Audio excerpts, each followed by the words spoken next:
ಈಲಾನ್ ಮಸ್ಕ್ಸ್ prediction. ಈಲಾನ್ Musk ಅವರು future ಬಗ್ಗೆ ಒಂದು ದೊಡ್ಡ ಪ್ರಿಡಿಕ್ಷನ್ ಕೊಟ್ಟಿದ್ದಾರೆ.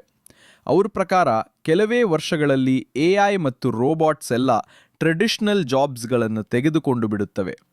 ಇದರಿಂದ ಮನುಷ್ಯರು ಬರೀ ಕ್ರಿಯೇಟಿವಿಟಿ ಮತ್ತು ಲೇಜರ್ ಮೇಲೆ ಫೋಕಸ್ ಮಾಡಬಹುದು. ಅಂದರೆ 9 ರಿಂದ 5 ಕೆಲಸ ಮಾಡೋದು ಆಪ್ಷನಲ್ ಆಗುತ್ತೆ ಅಂತ ಅವರು ಹೇಳಿದ್ದಾರೆ.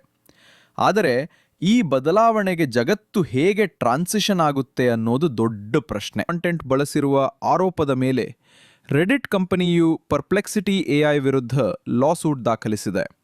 ಇದು AI ಡೇಟಾ ಯೂಸ್ ಕುರಿತಾದ ಕಾನೂನು ಹೋರಾಟಕ್ಕೆ ಹೊಸ ಚಾಪ್ಟರ್ ಆಗಿದೆ. ರೆಡಿಟ್ ಮತ್ತು ಪರ್ಪ್ಲೆಕ್ಸಿಟಿ AI ನಡುವಿನ ಒಂದು ದೊಡ್ಡ ಲಾಸೂಟ್ ಬಗ್ಗೆ. ಪರ್ಪ್ಲೆಕ್ಸಿಟಿ AI ರೆಡಿಟ್ನ ಯೂಸರ್ ಜನರೇಟೆಡ್ ಕಾಂಟೆಂಟನ್ನು ಅಕ್ರಮವಾಗಿ ಸ್ಕ್ರ್ಯಾಪ್ ಮಾಡಿ ತಮ್ಮ AI ಮಾದರಿಗಳಿಗೆ ಟ್ರೈನ್ ಮಾಡಲು ಬಳಸುತ್ತಿದೆ ಅಂತ ರೆಡಿಟ್ ಕೋರ್ಟ್ಗೆ ಹೋಗಿದೆ. ಇದು ಡೇಟಾ ಯೂಸೇಜ್ ಮತ್ತು ಕಾಪಿರೈಟ್ ವಿವಾದಗಳ ಬಗ್ಗೆ ಹೊಸ ಚರ್ಚೆಗೆ ನಾಂದಿ ಹಾಡಿದೆ. India's new AI and deep fake rules. ನಮ್ಮ ಭಾರತದಿಂದ ಸರ್ಕಾರವು IT ಅಮೆಂಡ್ಮೆಂಟ್ ರೂಲ್ಸ್ ಅನ್ನು ಪರಿಚಯಿಸಿದ್ದು ಡೀಪ್ ಫೇಕ್ಸ್ ಚೆಕ್ ಹಾಕಲು ಇದು ಬಹಳ ಮುಖ್ಯವಾಗಿದೆ. ಈಗ ಎಲ್ಲ ಸೋಷಿಯಲ್ ಮೀಡಿಯಾ ಪ್ಲಾಟ್ಫಾರ್ಮ್ಸ್ಗಳು AI ಜನರೇಟೆಡ್ ಕಾಂಟೆಂಟ್ ಅನ್ನು AI ಕಾಂಟೆಂಟ್ ಅಂತ ಕ್ಲಿಯರ್ಲಿ ಲೇಬಲ್ ಮಾಡಬೇಕು.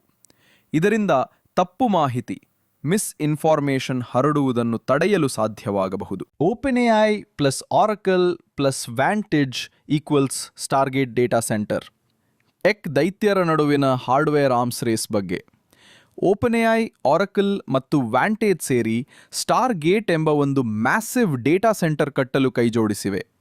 ಇದು OpenAIಯ ನೆಕ್ಸ್ಟ್ ಜನರೇಷನ್ AI ಮಾಡೆಲ್ಸ್ಗಳಿಗೆ ಬೇಕಾದ ಸೂಪರ್ ಕಂಪ್ಯೂಟಿಂಗ್ ಪವರ್ ಒದಗಿಸಲಿದೆ. ಇದು AI ರೇಸ್ ಕೇವಲ ಆಲ್ಗೋರಿದಮ್ ಬಗ್ಗೆ ಅಲ್ಲ, ಬದಲಿಗೆ ಹ್ಯೂಜ್ ಇನ್ಫ್ರಾಸ್ಟ್ರಕ್ಚರ್ ಇನ್ವೆಸ್ಟ್ಮೆಂಟ್ ಬಗ್ಗೆಯೂ ಇದೆ ಅನ್ನೋದನ್ನು ತೋರಿಸುತ್ತೆ. ಮೈಕ್ರೋಸಾಫ್ಟ್ಸ್ ಎಕ್ಸ್ಬಾಕ್ಸ್ ಪ್ರಾಫಿಟ್ ಟಾರ್ಗೆಟ್. ಮೈಕ್ರೋಸಾಫ್ಟ್ ತನ್ನ ಎಕ್ಸ್ಬಾಕ್ಸ್ ವಿಭಾಗಕ್ಕೆ 30% ದೊಡ್ಡ ಪ್ರಾಫಿಟ್ ಮಾರ್ಜಿನ್ ಟಾರ್ಗೆಟ್ ಅನ್ನು ಸೆಟ್ ಮಾಡಿದೆ. ಇದು ಇಂಡಸ್ಟ್ರಿ ಅವರೇಜ್ಗಿಂತಲೂ ತುಂಬ ಜಾಸ್ತಿ.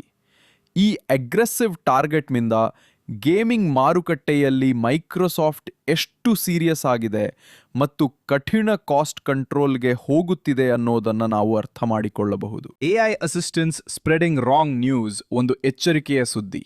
ಇತ್ತೀಚಿನ ರಿಸರ್ಚ್ ಸ್ಟಡಿ ಪ್ರಕಾರ ChatGPT ಮತ್ತು ಗೂಗಲ್ ಜೆಮಿನೈಯಂತಹ AI ಅಸಿಸ್ಟೆಂಟ್ಗಳು ನ್ಯೂಸ್ ವಿಷಯಗಳಿಗೆ ಉತ್ತರಿಸುವಾಗ ಸುಮಾರು 50% ಸಂದರ್ಭಗಳಲ್ಲಿ ಫ್ಯಾಕ್ಚುಯಲ್ ಎರರ್ಸ್ ಅಂದರೆ ತಪ್ಪು ಮಾಹಿತಿಯನ್ನು ನೀಡುತ್ತಿವೆ.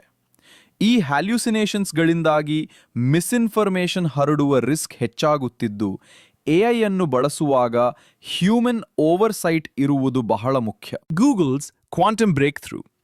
ಗೂಗಲ್ನ ಕ್ವಾಂಟಮ್ ಕಂಪ್ಯೂಟಿಂಗ್ ಕ್ಷೇತ್ರದಲ್ಲಿನ ಮತ್ತೊಂದು ದೊಡ್ಡ ಬ್ರೇಕ್ ಥ್ರೂ ಬಗ್ಗೆ.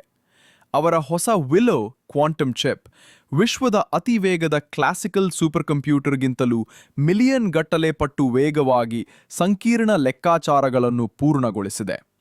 ಇದು ಕ್ವಾಂಟಮ್ ಟೆಕ್ನಾಲಜಿಯು ಪ್ರಾಕ್ಟಿಕಲ್ ಸ್ಟೇಜ್ ಬರುತ್ತಿರುವುದನ್ನು ಸೂಚಿಸುತ್ತದೆ. US China tech restrictions. US China ನಡುವಿನ ಟೆಕ್ ಟೆನ್ಷನ್ ಬಗ್ಗೆ. US ಸರ್ಕಾರವು ಚೀನಾಕ್ಕೆ ಸಾಫ್ಟ್ವೇರ್ ಬಿಲ್ಟ್ ಪ್ರಾಡಕ್ಟ್ಸ್ ರಫ್ತು ಮಾಡುವುದರ ಮೇಲೆ ಹೊಸ ರೆಸ್ಟ್ರಿಕ್ಷನ್ಸ್ ಅಂದರೆ ನಿರ್ಬಂಧಗಳನ್ನು ವಿಧಿಸಲು ಕನ್ಸಿಡರ್ ಮಾಡುತ್ತಿದೆ. ಇದು ಜಾಗತಿಕ ಸಪ್ಲೈ ಚೈನ್ ಮೇಲೆ ಪರಿಣಾಮ ಬೀರುತ್ತದೆ ಮತ್ತು ಅನೇಕ ಕಂಪನಿಗಳು ತಮ್ಮ ಉತ್ಪಾದನೆಯನ್ನು ಚೀನಾದಿಂದ ಹೊರಗೆ ರೀಲೋಕೇಟ್ ಮಾಡಲು ಕಾರಣವಾಗಬಹುದು. ಯೂನಿಫೋರ್ಸ್ $260 million ಫಂಡಿಂಗ್ ಬಗ್ಗೆ. ಭಾರತೀಯ ಮೂಲದ ಎಂಟರ್ಪ್ರೈಸ್ AI ಕಂಪನಿ ಯೂನಿಫೋರ್ಗೆ ಎನ್ವಿಡಿಯಾ ಮತ್ತು AMD ಸೇರಿದಂತೆ ದೊಡ್ಡ ಟೆಕ್ ಜಾಯಂಟ್ಸ್ಗಳಿಂದ $260 million ಅಂದರೆ ಸುಮಾರು 2,000 ಕೋಟಿಗೂ ಅಧಿಕ ಹಣದ ಫಂಡಿಂಗ್ ಸಿಕ್ಕಿದೆ. ಈ ಹಣವನ್ನು ಅವರು ತಮ್ಮ ಬಿಸ್ನೆಸ್ AI ಕ್ಲೌಡ್ ಪ್ಲಾಟ್ಫಾರ್ಮ್ ಅನ್ನು ವಿಸ್ತರಿಸಲು ಬಳಸಲಿದ್ದಾರೆ. Meta cuts 600 AI jobs. Meta ಕಂಪನಿಯಿಂದ AI ಯೂನಿಟ್ನಲ್ಲಿ ರೀಸ್ಟ್ರಕ್ಚರಿಂಗ್ ನಡೆಯುತ್ತಿದ್ದು ಸುಮಾರು 600 ಎಂಪ್ಲಾಯೀಸ್ಗಳನ್ನು ಜಾಬ್ ಕಟ್ ಮಾಡುತ್ತಿದೆ ಎಂದು ವರದಿಯಾಗಿದೆ. ಅಂದರೆ ಅತಿ ವೇಗವಾಗಿ ಬೆಳೆಯುತ್ತಿರುವ AI ಕ್ಷೇತ್ರದಲ್ಲಿ ಕೂಡ ಟೆಕ್ ಜಾಯಂಟ್ಸ್ಗಳು ತಮ್ಮ ಪ್ರಯಾರಿಟೀಸ್ ಮತ್ತು ಕಾಸ್ಟ್ ಸ್ಟ್ರಕ್ಚರ್ಸ್ ಅನ್ನು ಕಠಿಣಗೊಳಿಸುತ್ತಿವೆ ಎನ್ನಬಹುದು. ಸೊ ಫ್ರೆಂಡ್ಸ್, ಈ ವೀಕ್ನ ಟಾಪ್ ಟೆಕ್ ಅಪ್ಡೇಟ್ಸ್ ಇವು. ಕ್ವಾಂಟಮ್ ಕಂಪ್ಯೂಟಿಂಗ್, AI ರೆಗ್ಯುಲೇಷನ್ಸ್ ಮತ್ತು ಫ್ಯೂಚರಿಸ್ಟಿಕ್ ಪ್ರಿಡಿಕ್ಷನ್ಸ್ ಯಾವ ಸುದ್ದಿ ನಿಮಗೆ ಹೆಚ್ಚು ಇಂಟ್ರೆಸ್ಟಿಂಗ್ ಅನಿಸುತ್ತೋ ಕಾಮೆಂಟ್ನಲ್ಲಿ ತಿಳಿಸಿ. ಲೈಕ್ ಮಾಡಿ, ಶೇರ್ ಮಾಡಿ, ಸಬ್ಸ್ಕ್ರೈಬ್ ಮಾಡಿ. ಮತ್ತೆ ಭೇಟಿಯಾಗೋಣ ನೆಕ್ಸ್ಟ್ ಟೆಕ್ ಅಪ್ಡೇಟ್ನಲ್ಲಿ.